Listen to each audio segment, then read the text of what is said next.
The archetype of a princess waiting to be rescued is one that is propagated in literature, cinema, and story.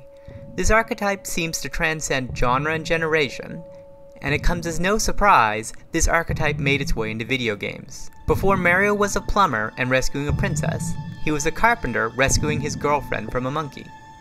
But, despite numerous female protagonists, few to none have been ladies rescuing their prince. Samus Aran, Lara Croft, Faith were all commanding protagonists. None of them were fighting to save a man.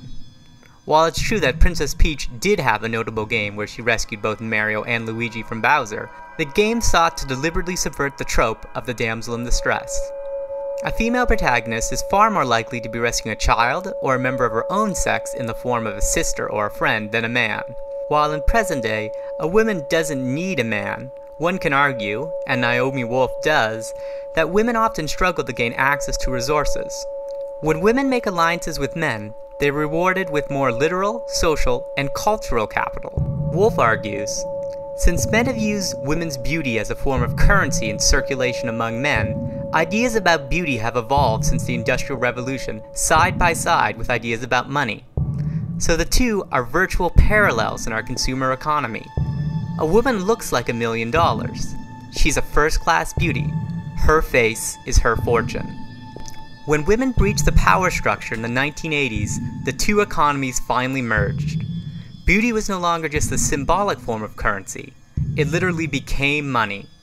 Further, this story acts as a way to solidify gender roles, and ironically, further divides men and women as they struggle to negotiate this oddly binary gender roles. If a man is to be the one with all the resources, or the hero who saves the day, how does he then express his own needs? What if he needs help? Furthermore, what if a woman is not interested in rescue? Bell Hooks theorized this idea. She says, emotional neglect lays the groundwork for the emotional numbing that helps boys feel better about being cut off. Eruptions of rage in boys are most often deemed normal, explained by the age-old justification for adolescents' patriarchal misbehavings: boys will be boys. Patriarchy both creates the rage in boys and then contains it for later use, making it a resource to exploit later, or as boys become men.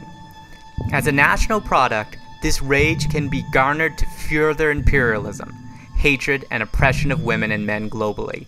This rage is needed if boys are to become men willing to travel around the world to fight wars without ever demanding the other way of solving conflicts can be found.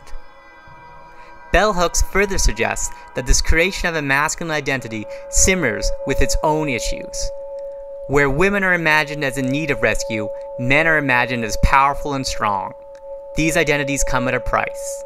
Men painted into a social corner, unable to express self-reflective emotions. Women waiting with no self-agency or punished for reclaiming that agency. The story of the princess in need of rescue is allowed to persist because we as a society allow for narrow gender roles to be the norm.